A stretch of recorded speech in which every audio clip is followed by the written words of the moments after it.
Hi hello welcome to కొలుగురి 24/7 news channel. పశ్చిమ బెంగాల్లోన రాజకీయ సమీకరణలు ఎలా మారిపోతున్నాయి? ఒక పార్టీ ఓడిపోయినంత మాత్రాన ఆ పార్టీ నామరూపాలు లేకుండా చీలిపోతుందా, మారిపోతుందా? అధినేత మూలను కూర్చోవలసి వస్తుందా? ఎమ్మెల్యేలు నిట్ట నిలువునా చీలిపోతారా? అంటే ఒక పార్టీ గెలిస్తేనే దానికి ఒక గుర్తింపు ఉంటుంది, అది ఓడిపోతే దాన్ని ఎవరు పట్టించుకోరు అనేది నిజంగా నిజమా? అంటే వెస్ట్ బెంగాల్ రాజకీయాలు చూసుకుంటే ఈ రాజకీయ పరిణామాలు చాలా విచిత్రంగా ఉన్నాయి. మళ్ళీ దీన్ని మనం ఏ విధంగా చూడాలి?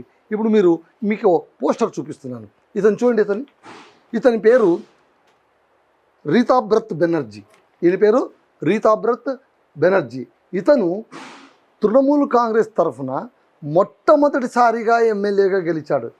He's first time MLA. మీరు గుర్తుపెట్టుకోండి, మొదటిసారి ఎమ్మెల్యే అయినప్పుడు వాళ్ళు మాట్లాడాలన్నా, అసలు వాళ్ళ అసెంబ్లీలో నిలవాలంటేనే వణుకు పుడుతూ ఉంటుంది.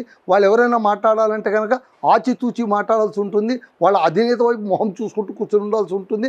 ఒకవేళ వాళ్ళు ఏమైనా ఓకే నువ్వు మాట్లాడు అంటేనే మాట్లాడే పరిస్థితి ఉంటుంది కదా. అలాంటిది ఈ రీతాబ్రత్ బెనర్జీ మొట్టమొదటిసారిగా ఎమ్మెల్యే అయిన తర్వాత కేవలం ఆ పార్టీ ఓడిపోయిన వెంటనే చక్రం తిప్పేశాడు. 80 మంది ఎమ్మెల్యేలు టీఎంసీ తృణమూల్ కాంగ్రెస్తో గెలిస్తే 60 మందిని చీల్చిపడేశాడు అవుతుంది. మీరు అసలు ఇది కని విని ఎరగరండి. షాకింగ్ న్యూస్ ఇది. పాపం దీదీ వెస్ట్ బెంగాల్ టైగర్, ఆమె నోరు వెళ్ళబట్టడం తప్ప ఏమీ చేయలేకపోతుంది. ఏంటంటే ఇక్కడ రీతాబ్రత్ బెనర్జీని ఏం చేశారంటే టీఎంసీని నిట్ట నిలువునా చీల్చేశాడు. 80 మంది ఎమ్మెల్యేలు ఉంటే 60 మందిని తన వైపు లాక్కొని సిగ్నేచర్ క్యాంపెయిన్ పెట్టి వాళ్ళందరి దగ్గర సైన్లు చేయించుకొని వెళ్ళి గవర్నర్కు స్పీకర్కి అప్పచెప్పేసి నన్ను లెజిస్లేటివ్ అపోజిషన్ పార్టీ లీడర్గా నన్ను గుర్తించండి అనగానే చకచకా గుర్తించేశారు. ఆయనకు ఒక గదిని కూడా కేటాయించేశారు. రాజకీయాల్లో ఉన్న పరిణామాలు ఇంత వేగంగా ఉంటాయా, ఇంత అనూహ్యంగా ఉంటాయా అంటే ఇది ఒక రోజుతో జరిగినటువంటి ఘటన కాదు. వెనక చాలా చాలా చాలా జరుగుతూ ఉంటాయి. దానికి ఫైనల్ కట్ అదేమంటారు, సినిమాలోన ఎండ్ కార్డ్ అంటారు, లేదా ఎండింగ్లోన క్లైమాక్స్లో ట్విస్ట్ ఉంది, చాలా బాగుంది అని మనం అప్పుడప్పుడు రివ్యూలోన కామెంట్లు చేస్తుంటాం కదా. అలాగే తృణమూల్ కాంగ్రెస్ని పాపం పొలిటికల్ ఈ డ్రామాలోన క్లైమాక్స్ ట్విస్ట్ మాత్రం అద్దరిపోయేలాగా ఇచ్చారు రీతాబ్రత్ బెనర్జీ. సో ఈయన ఏం చేశారంటే ఫస్ట్ టైం ఎమ్మెల్యే అయ్యాడు, పార్టీని చీల్చేశాడు. చూడండి, ఇలా ఉండాలండి. ఊరికే మనం ఎప్పుడు ఎమ్మెల్యేగా ఉండి ఊడిగం చేసుకుంటూ నమ్మిన బంటుగా ఉంటూ వాళ్ళ మానసిక విషయాలన్నింటినీ కూడా అనుసరిస్తూ వాళ్ళను గెలిచి వాళ్ళ విశ్వాసాన్ని గెలిచి ఆ తర్వాత ఏమైనా చేయొచ్చా అంటే కనుక అవన్నీ పాత చింతకాయ పచ్చడి.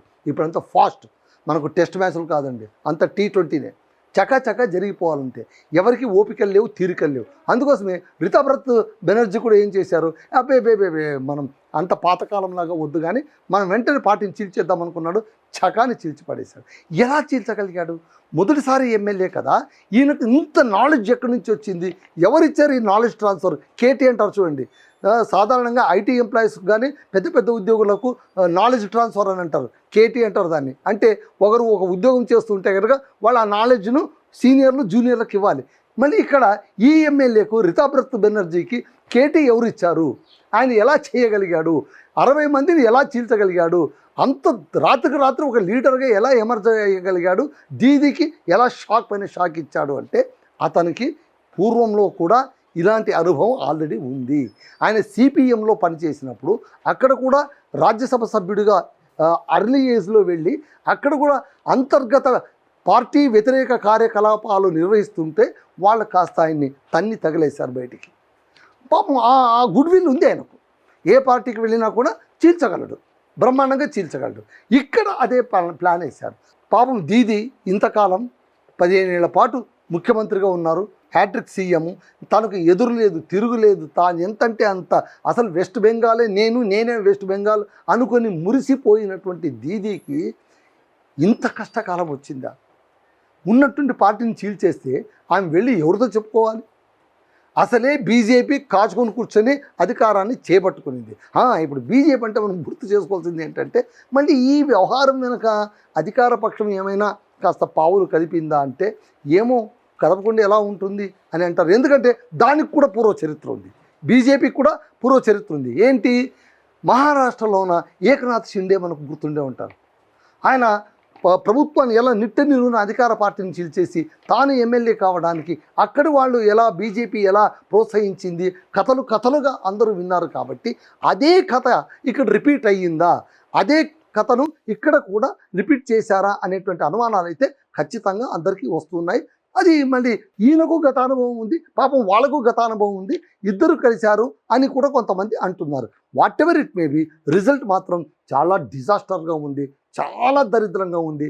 పాపం తృణమూల్ కాంగ్రెస్ అప్పటికే ఆమె ముఖ్యమంత్రి పదవి నుంచి దిగిపో, రాజీనామా చేయమ్మా, నువ్వు ఓడిపోయావు అంటే నేను చెయ్యను, నేను ఓడిపోలేదు, అసలు ఈ ఎలక్షన్లే కావు, బీజేపీకి ఎలక్షన్ కమిషన్కు మధ్య జరిగినటువంటిది, నా 100 సీట్లను వీళ్ళు దొంగలించారు, ఓట్లను అన్నింటినీ దొంగలించేశారు, పక్కన చీల్చి పడేశారు, ఎస్ఐఆర్ అని పేరుతో ముసుగుతో ఓట్లను తొలగించేశారు, వలసవాదులు అక్రమ వలసవాదులు అనే పేరుతోన ఎన్ని ఓట్లు చీల్చారు, లేకుంటే నేను గెలిచేదాన్ని కదా అని పాపము ఆమె రోదన పెట్టిందంతా కూడా అరణ్య రోదనగా మారిపోయింది. సరే, దాన్ని కాస్త పక్కన పెడితే ఇప్పుడు ఆమెకు షాక్ ఇచ్చారు. అయితే మరి దీని వెనుక బీజేపీ హస్తం ఉందనే అనుమానాలు కూడా వస్తున్నాయి. మహారాష్ట్ర మార్పు రాజకీయాలు ఇక్కడ చేయాలని ఏమన్నా ప్రయత్నిస్తూ ఉన్నారా?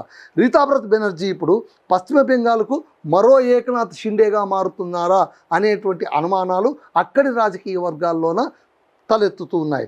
రీతాబ్రత్కు వెనువెంటనే అపోజిషన్ లీడర్ గుర్తింపు ఇచ్చేశారు, ఆయనకు గదిని కేటాయించేశారు. సో టీఎంసీకి చెందిన 80 మంది ఎమ్మెల్యేల్లో దాదాపు 60 మందిని ఆయన వెంటేసుకున్నారు సంతకాలతో. అంటే ఈ వివాదం అంతా ఎందుకు జరిగిందంటే తమ సంతకాలతో ఫోర్జరీ చేసి శోభన్ దేవ్ చటోపాధ్యాయ్ ఎల్ఓపి అయ్యారని ఎమ్మెల్యేలు ఆరోపించారు. రీతాబ్రత్ లువేరియా నియోజకవర్గం నుంచి టీఎంసీ అభ్యర్థిగా పోటీ చేసి బీజేపీ అభ్యర్థి రుద్రప్రసాద్ పైన దాదాపు 11,000 ఓట్ల మెజారిటీతో గెలిచారు.